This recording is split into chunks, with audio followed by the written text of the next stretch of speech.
भारतीय टैलेंट को लेकर जो डिमांड हमने आती हुई देखी है, पहले भी डिमांड थी फिरोज, लेकिन वो कुछ सेक्टर स्पेसिफिक तक ही थी, कुछ चुनिंदा सेक्टर्स तक ही सीमित थी। आईटी की बात होगी, शायद डॉक्टरों सर्जन्स की बात होगी, जो विदेश में काफ़ी नामचीन हुआ करते थे, अभी भी हैं। लेकिन अब हम देख रहे हैं कि अक्रॉस सेक्टर, जैसे प्रतिभा जी ने भी बताया कि बहुत सारे स्किल की डिमांड है। इतना ही नहीं, विदेशी कंपनियां भारत में आके भी अपने ऑफिसेस खोल रही हैं, अपनी शाखाएं खोल रही हैं, और भारत को एक जो ग्लोबल हब बनाने का आइडिया है, बहुत सारे ऐसे सेक्टर्स में जहां पर किसी का नामो निशान नहीं है, वो इस तरह से जब टैलेंट की डिमांड और स्किल की डिमांड हमें आती हुई दिखाई दे रही है, बढ़ती हुई दिखाई दे रही है, इसे आप कैसे समझते हैं?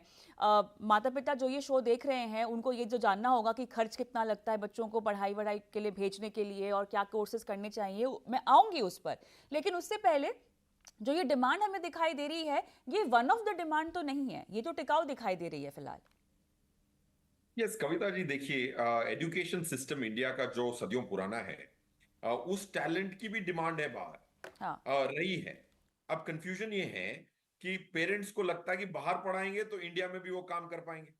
बट एक्चुअली अगर आप लास्ट 20-30 ईयर्स को रिफ्लेक्ट करें, तो आज जो ग्लोबल सीईओज हैं वो इंडियन एजुकेशन सिस्टम में पढ़ के गए हैं और आज बड़ी बड़ी पोस्टों पे हैं, specially in the technology sector.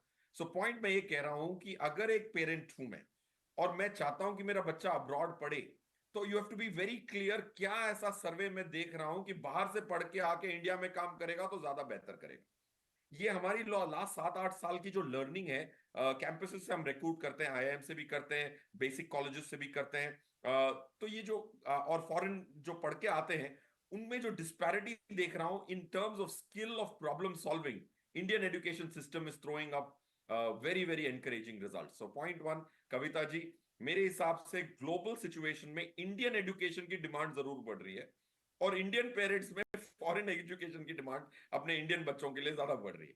तो ये डाइकोटमी जो मैं देख रहा हूं is very stark, point one. Point two, I think foreign education, अगर आप एक पेरेंट हैं तो नीश कोर्सेज के लिए, जैसे प्रतिभा जी ने कहा, बहुत नीश कोर्सेज इंडिया में अवेलेबल नहीं है। और वो जो टेक्नोलॉजी रिलेटेड है, या फिर जैसे एआई रिलेटेड है, India is lagging behind in the education system. अगर आप पेरेंट हैं तो एक नीश के लिए अगर आप अपने बच्चों को बाहर भेज रहे हैं, then it's a great idea. Basic MBA education के लिए भी लोग ट्रेंड में आके बाहर भेजते हैं। मैं देखता हूं कि अगर उनको इंडिया का अगले 10-20 साल, Indian economy is going to do well, अगर उनको इंडिया में काम करना है तो basic courses like MBA and also engineering India में करते हैं तो ज्यादा उनकी फिटमेंट कॉर्पोरेट वर्ल्ड में बेहतर होती है। ये मेरा तजुर्बा है after having hired a few hundred. 25 से 30 लाख रुपए एवरेज खर्चा बताया है। आप बेसिक से बेसिक कोर्स भी करना चाहें या कोई स्पेशलाइज कोर्स करना चाहें, ठीक है, हो सकता है उससे भी ज़्यादा हो अगर आप कोई स्पेशलाइज कोर्स करना चाहते हैं, और कितनी अवधि का है वो भी निर्भर करता है। तो अब किस तरह से जो है फाइनेंशियल गुत्थी इसकी सॉल्व की जाए? अक्सर हम कहते हैं कि माता पिता के लिए सबसे बड़ा जिंदगी का लक्ष्य बच्चों की पढ़ाई लिखाई ही होती है। लेकिन मान लीजिए पढ़ाई लिखाई का पैसा जोड़ते जोड़ते अगर बच्चे ने बीच में कह दिया कि अब मुझे विदेश में जाना है, तो पैसे कहीं कम ना पड़ जाएं, जो बाकी लक्ष्यों के लिए निवेश कर रखा है उसमें से पैसे निकालें। क्या क्या फैक्टर्स होंगे जो आपको ध्यान में रखने होंगे? क्योंकि हम तो यूरोप की बात कर रहे हैं, यूएस की बात कर रहे हैं, बाकी तमाम जगहों की बात कर रहे हैं, नई नई जगहों की बात कर रहे हैं, जर्मनी, ऑस्ट्रेलिया, जहां पर बढ़ बढ़कर आगे बढ़कर स्कॉलरशिप दी जा रही है भारतीय बच्चों को। तो सब जगह की इकोनॉमीज अलग अलग हैं, सब जगह आपका रहन सहन खर्चा जो है वो डिफर हो जाएगा, करेंसी एक बहुत बड़ा फैक्टर है। कैसे इसको निवेश में ध्यान में रखें? Yes Kavita ji, of course बहुत सारे मूविंग पार्ट्स हैं। जैसे आपने कहा बच्चे ने कह दिया कि मुझे बाहर पढ़ना है, आई थिंक ये जो है ना, बच्चे ने कह दिया क्योंकि वो चार दोस्त उसके जाएंगे तो वो कहेगा मुझे भी जाना है। सो यू हैव हाँ। टू ट्राई एंड अंडरस्टैंड क्यों जाना है। आई थिंक मैंने भी बहुत सारे पेरेंट्स से भी बात की, क्यों जाना है उसका आंसर ट्रेंड में छुपा हुआ है। बाकी पेरेंट्स स्कूल के भेज रहे हैं तो बच्चा भी कह रहा है और पेरेंट्स से बात करें। सो point one, B very clear बाहर क्यों जा रहे हैं और क्या स्किल सेट एक्वायर करेंगे जो इंडिया में नहीं मिल सकता। सेकेंड पॉइंट, और एजुकेशन लोन एक बहुत अच्छा, education loan is always a great loan to take. आपको टैक्स ब्रेक्स मिलती हैं, पॉइंट वन। पॉइंट टू, बच्चे को पार्ट टाइम पढ़वाने से बेहतर यह है कि एक लोन का अगर एक प्रेशर रहता है ना, वो बहुत सटल प्रेशर है। अगर पेरेंट्स हाँ। अफोर्ड भी कर सकते हैं तो मेरे हिसाब से एक लोन लेना एक रेस्पॉन्सिबिलिटी की कोशेंट को बढ़ाता है स्टूडेंट में, हम्म। और आज की प्रेशर नहीं डालता है। पार्ट टाइम पढ़वाने से तो बेहतर है, even if you are an HNI parent, ultra HNI parent. आज मेरे क्लाइंट है जिनके 60-70 करोड़ है, मैं उनके बच्चों को भी यही प्रमोट करता हूं कि भाई आप लोन लें। हम्म। तो बच्चे को एक सटल प्रेशर रहता है, आज का नहीं फ्यूचर में मुझे चुकाना है। तो उससे जो रेस्पॉन्सिबिलिटी आती है, एक वल्नरेबल माइंड खुली खुले दूसरे देश में जाता है, तो उसकी एक्सेप्टेबिलिटी बहुत बहुत ज्यादा कॉम्प्लेक्स होती है। So that's point 2। पॉइंट 3, अगर आपको ग्लोबल पढ़ाई करनी है और 15-20-30% भी अगर आपको लोन नहीं डाउन पेमेंट करना है या आपको मार्जिन मनी देनी है, तो आपको इंटरनेशनल फंड्स को चूज कर सकते हैं। इक्विटी का जरिया जरूर यूज करना पड़ेगा अगर आप 5-10 साल पहले से प्लान करते हैं। आज के समय में अगर आप बाहर बच्चों को पढ़ाना चाहते हैं तो जाहिर सी बात है, स्कूलिंग भी IB स्कूल्स में हो रही है, तो उसकी भी पढ़ाई खर्चा कोई कम नहीं है। देखिए, आपको डिफरेंशियल खर्चा देखना है।